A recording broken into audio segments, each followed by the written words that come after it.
딸바보 주식입니다. 오늘은 에어비앤비 1편입니다.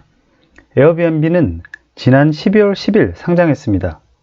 상장 후 급등으로 국내외 전문가들이 에어비앤비가 좋은 회사는 맞는데 비싸다는 의견이 대부분입니다. 하지만 저는 에어비앤비가 지금 가격대에서도 충분히 매력 있다고 생각합니다. 오늘은 그 이유에 대해 얘기해 보겠습니다. 이 차트는 부킹홀딩스 주가 차트입니다. 2003년에서 2017년까지 무려 200배 이상 올랐습니다. 10달러 언더에서 2000달러 이상까지 갔죠. 거품이 아닌 펀더먼털로 주가가 올랐고 지금도 2017년 시가총액이 유지되고 있습니다. 당시 부킹홀딩스 주가 상승 이유는 첫 번째, 글로벌 해외여행 시장의 성장, 두 번째, 호텔 예약 플랫폼 고도화에 따른 플랫폼 가치 상승, 세 번째, 인터넷, 모바일 예약 증가 등입니다. 하지만 앞으로 10년, 20년은 에어비앤비가 글로벌 여행 1등 플랫폼이 될 것으로 저는 예상하고 있습니다. 주가 상승 또한 기대됩니다. 본 내용은 개인적 의견입니다. 본 영상에서는 5가지 주제를 다루겠습니다. 첫 번째, 해외여행 붐을 타고 200배 오른 부킹홀딩스 사례 리뷰. 두 번째, 앞으로 10년은 에어비앤비가 여행 플랫폼이 될 것. 세 번째, 가격 챌린지에 대한 딸바보 주식의 의견. 네 번째, 적정 주가. 다섯 번째, 리스크 점검입니다. 첫 번째, 부킹홀딩스 사례 보시겠습니다. 부킹홀딩스 회사 소개를 간단히 하면 사용해보신 분들 계실 텐데 부킹닷컴, 프라이스라인, 카약, 아고다 등 호텔, 렌터카, 항공권 등 예약 플랫폼 회사입니다. 비즈니스 모델은 호텔 예약 매칭에 대한 수수료입니다. 2000년 초반 스마트폰 출시 전 PC 인터넷 기반으로 성장을 했고 스마트폰 출시 후 모바일 기반으로 더 큰 성장을 이루었습니다. 주가는 PC 인터넷 성장 시기에 약 10배 상승했고 모바일 시대에 또 다른 10배 이상을 상승을 기록했습니다. 주가 상승 기간 실적을 보시겠습니다. 부킹닷컴 매출액 흐름입니다. 매년 평균 22% 성장을 기록했고 10년간 10배 이상의 매출액 성장을 기록했습니다. 2000년 초반은 매출액 성장 대비 마진율은 미미했습니다. 마진 레버리지는 2011년부터 본격적으로 발생합니다. 플랫폼 비즈니스이기 때문에 마음만 먹으면 마진을 많이 낼 수 있다는 것을 투자자들은 알고 있었습니다. 성장 구간에는 외형 성장을 위해 대부분 마케팅 등으로 재투자합니다. 에어비앤비 또한 매년 30% 이상 성장하고 있는 구간이기 때문에 당분간은 마진보다는 매출액 성장에 집중할 것으로 보입니다. 따라서 당분간 PER보다 PSR로 가치평가를 하는 것이 합리적입니다. 두 번째, 앞으로 10년은 왜 에어비앤비가 여행 플랫폼이 될 것인지 알아보겠습니다. 에어비앤비는 회사가 침투할 수 있는 잠재 시장을 3.4 트릴리언 USD로 추산하고 있습니다. 무려 3,400조 원 이상의 시장입니다. 이 회사는 프랑스 파리에 가장 많은 호스트를 가지고 있습니다. 글로벌 여행 시장이 성장하면서 전 세계 골목골목, 시골, 구석까지 특별한 경험을 위한 호스팅 플레이스가 되고 있습니다. 220개 국가에서 에어비앤비 호스팅 서비스가 있고 10만 개의 도시에서 에어비앤비를 사용할 수 있고 호스트의 55%가 여자입니다. 글로벌 호스터가 400만 명 이상이고 86%가 미국 외 지역에서 서비스되고 있습니다. 에어비앤비 숙소가 가장 많이 등록된 도시는 프랑스 파리이고 런던, 뉴욕 등 유명 도시에 수만 개의 숙소가 등록되어 있습니다. 미국 내에서는 역시 하와이, 호놀룰루에 가장 많이 되어 있고 그 외 지역에도 다양하게 분포되어 있습니다.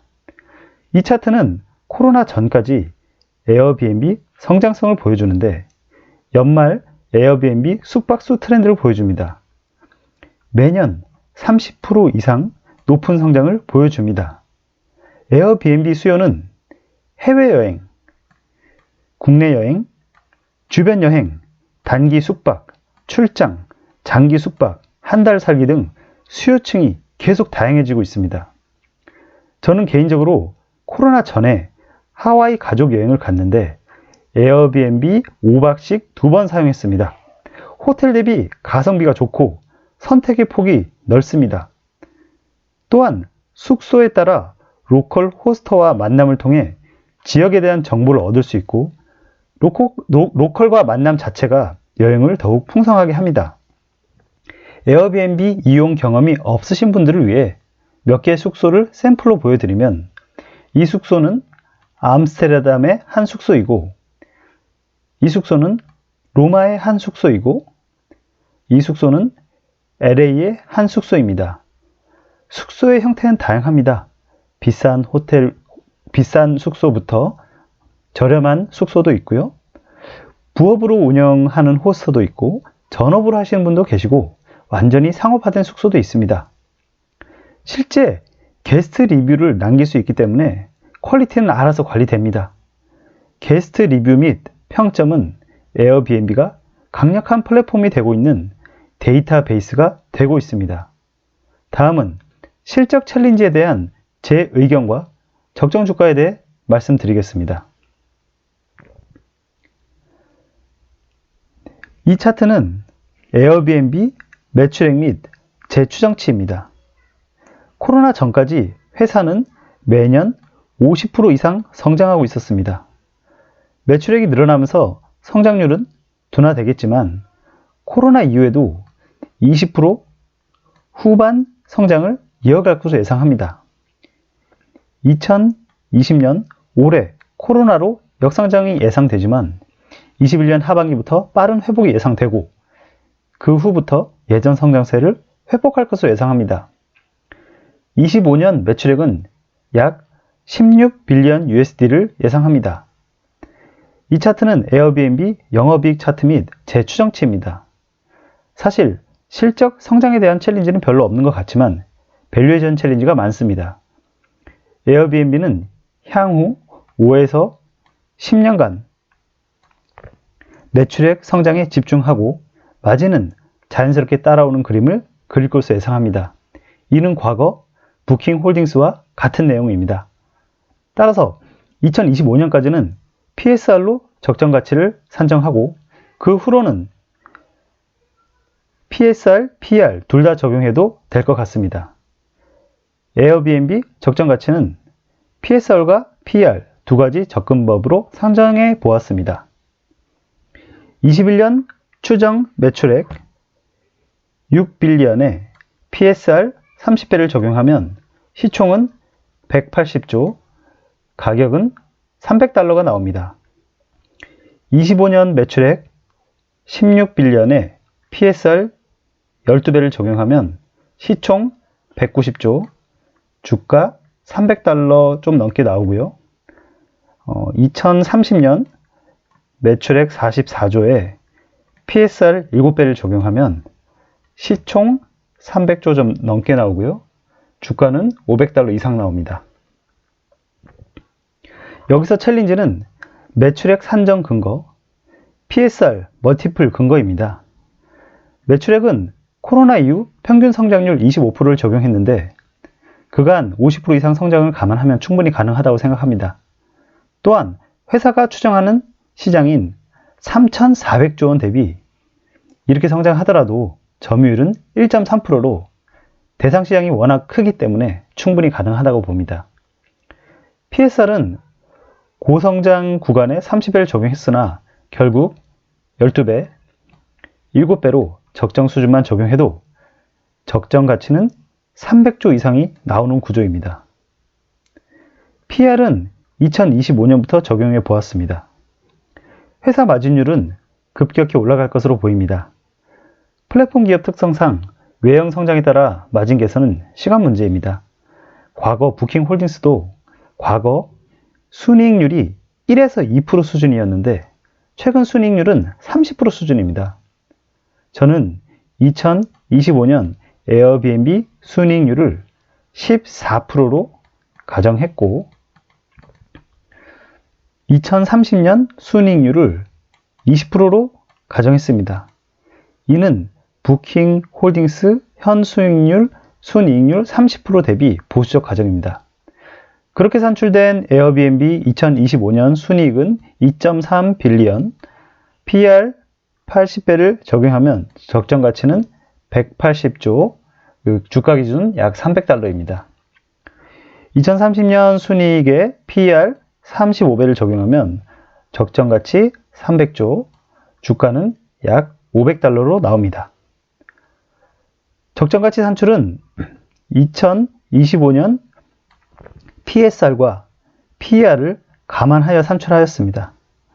2025년 PSR 12배를 적용하면 목표주가 318달러가 나오고요.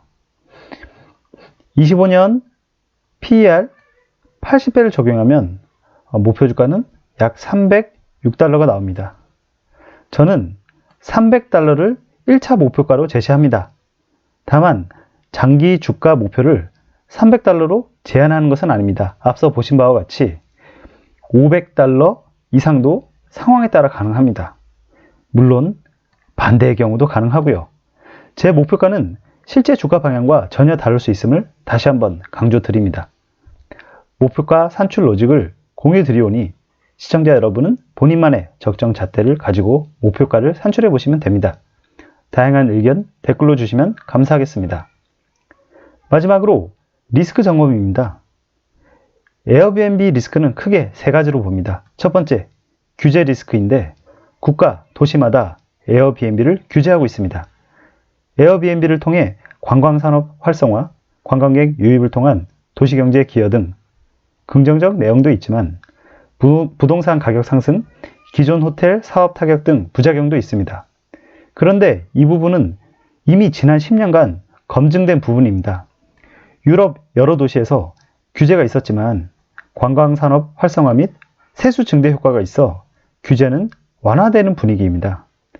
두 번째 리스크는 좀 전에 언급드린 밸류에이션 리스크입니다. 미국 금리 상승에 따른 고 PER주 급락 리스크, 성장성 둔화에 따른 멀티플 디스카운트 등 리스크는 여전히 있습니다. 마지막으로 경쟁 리스크입니다.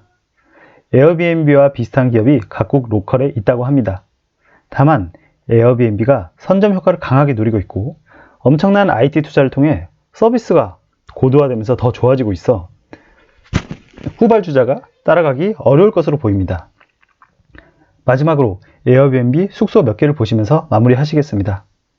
저는 가족과 여행 가는 것을 개인적으로 무척 좋아합니다. 코로나를 인류가 극복한다면 글로벌 여행 시장은 앞으로 계속 성장할 것입니다. 행복하기 위해 우리는 살아가고 있고 투자하고 있고 사랑하는 가족과 여행은 스스로에게 주는 큰 선물입니다. 성장할 수밖에 없는 시장이라고 저는 생각합니다. 에어비앤비는 앞으로 더 많은 스테이를 제공할 것이고 수많은 호스트는 에어비앤비를 통해 부가 수입 또는 많은 수입을 창출할 것입니다. 부킹홀딩스가 구글에 많은 수수료를 지급하는 것과 달리 에어비앤비는 직접 앱 유입 고객이 압도적입니다.